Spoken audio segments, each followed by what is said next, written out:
Mission impossible dead reckoning part 1 ये 7वीं film है mission impossible series की। और मिशन इम्पॉसिबल की पॉपुलैरिटी जो है फिल्म दर फिल्म बढ़ती ही जा रही है। टॉम क्रूज जो 61 साल के हो चुके हैं, ही 61 ईयर्स ओल्ड, बट आदमी क्या भागता है, क्या स्टंट्स कर रहा है। टॉम क्रूज ने सिंगल हैंडेडली इस फ्रेंचाइज को इस ऊंचाई पर ले आए हैं, बट उनके साथ आई थिंक इक्वली क्रेडिट जाना चाहिए क्रिस्टोफर मकारी को, जो पिछली 3 फिल्मों से ये फ्रेंचाइज जो हैंडल कर रहे हैं। And McQuarrie is one of the best action directors we have in Hollywood. And not just action, but वो जिस इंटेंसिटी से कहानियाँ लिखते हैं वो भी इक्वली एज इम्पॉर्टेंट है एज हिज डायरेक्शन। क्योंकि ये मिशन इम्पॉसिबल की सीरीज जो है ये कहीं बीच में आती है। ये ना तो जेम्स बॉन्ड की फिल्मों इतनी सीरियस है, और ये ना तो फास्ट एंड फ्यूरियस जैसी फिल्मों की तरह ओवर द टॉप है। ये this is somewhere in between, जहाँ वो एक स्वीट स्पॉट जो है पकड़ते हैं कि the film has takes but it has its comedic moments and it has those larger than life over the top action sequences भी है। तो इस पार्ट में भी हमें वो टिपिकल सारी जो मिशन इम्पॉसिबल फिल्मों वाली जो स्टेपल चीज़ें हैं वो सारी देखने को मिलती है। एक मैकगफिन है जिसके अराउंड सारी स्टोरी घूम रही है, जिसे ईथन हंट चेस करने की कोशिश कर रहा है। We have those Ethan Hunt running sequences जहां वो लॉबीज में, एलीज में तेज तर्रार रफ्तार से भाग रहे हैं। It almost makes me want to run like him, but I am too lazy for that. Also we have breath taking car chases, वो अनमास्किंग वाले सीन है जहाँ पे बड़े ही ड्रामेटिक तरीके से टॉम क्रूज जो है मास्क उतारते हैं अपना और बोलते हैं टाडान।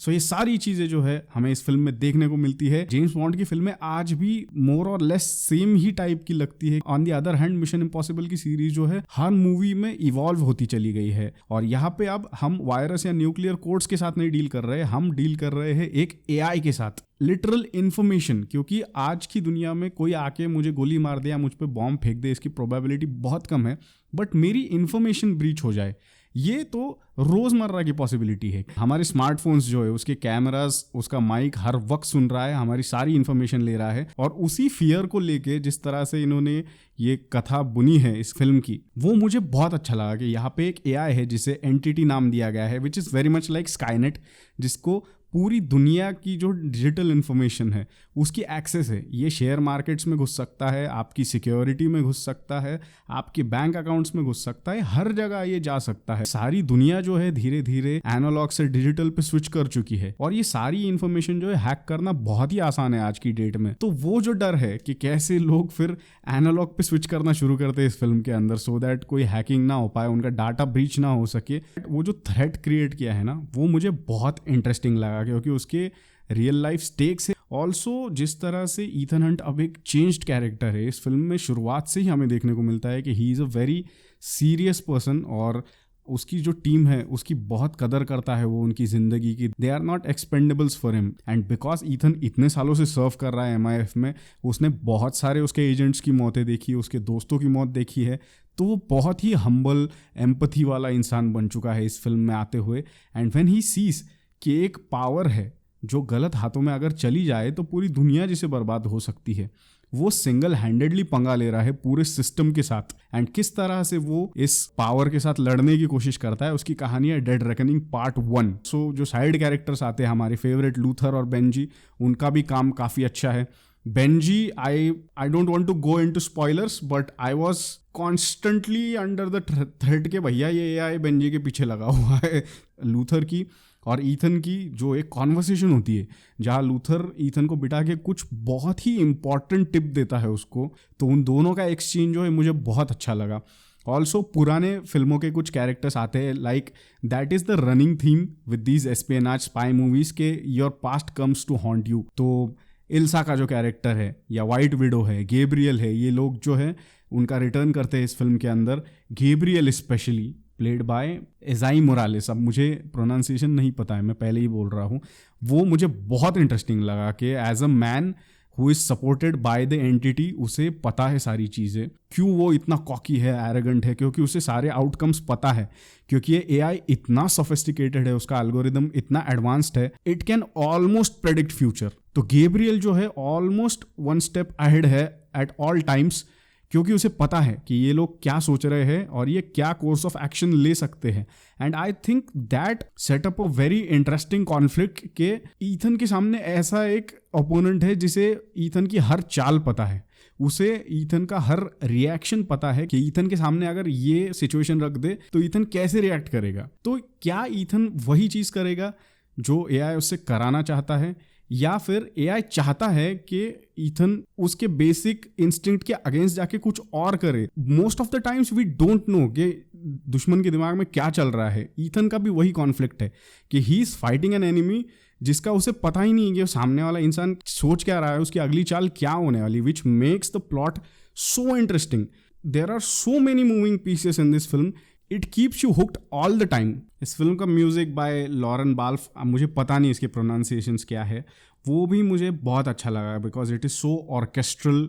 जॉन विलियम्स, थॉमस न्यूमन या जेम्स हॉर्नर की तरह का बहुत ऑर्केस्ट्रल म्यूजिक बनाने की कोशिश की है, and I miss those orchestral scores जो आजकल धीरे धीरे ऑब्सोलीट होते जा रहे हैं। तो साउंड ट्रैक मुझे बहुत ही अच्छा लगा। ऑल्सो जो साउंड मिक्सिंग की है कि अलग अलग गन्स के अलग अलग साउंड्स है, जो शुरुआत में डेजर्ट का जो सीन होता है उसमें काफ़ी लोग अलग अलग गन्स यूज़ कर रहे हैं और हर गन का साउंड अलग अलग आ रहा है, या इंटीरियर एक्सटीरियर्स के जिस तरह से साउंड लेवल्स है वो बहुत ही इम्प्रेसिव लगी मुझे। जो कार चेस है रोम की, it is exciting, like easily the best part of the film. और अच्छा हुआ कि इसका ज़्यादा पार्ट उन्होंने ट्रेलर में रिवील नहीं किया है, क्योंकि one of the problems with this film, जैसे गणेश मतकरी ने आज उनके फेसबुक पोस्ट में कहा था कि ऑलमोस्ट सारे जो एक्शन सीन्स हैं उनके छोटे छोटे स्निपेट्स जो है ऑलरेडी ट्रेलर में आ चुके हैं, which I think could have been avoided, but I guess they wanted that bumper opening, क्योंकि अगले हफ्ते में इमीडिएटली ओपनहाइमर रिलीज हो रही है।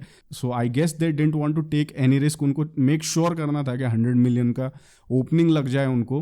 कुछ छोटे मोटे फ्लॉज है इस फिल्म के अंदर कि अगर आप थोड़ा दिमाग पे जोर लगा के सोचे तो कुछ चीज़ें काम नहीं करती। ऑल्सो एयरपोर्ट का जो सीन है उसके अंदर जब पहले से ही पता था ईथन को कि उसका चेहरा स्कैन किया जा रहा है, तो वो अपना वो मास्क वास्क पहन के क्यों गया नहीं था वहाँ पे। Some things happened just to create that action set piece. Also जो फाइनल सीन जो है जो बाइक जंप का है, वो जंप के बाद जो कट आता है ना, उसके बाद they didn't know how to match what he had to do afterwards. तो वो बड़ा ही, तुम ही समझ लो, इस तरह का सीन था कि भैया somehow he pulled it of, क्योंकि उसका कोई सेंस नहीं बन रहा था कि जो चीज़ वो करने की कोशिश कर रहा था वो कैसे की उसने।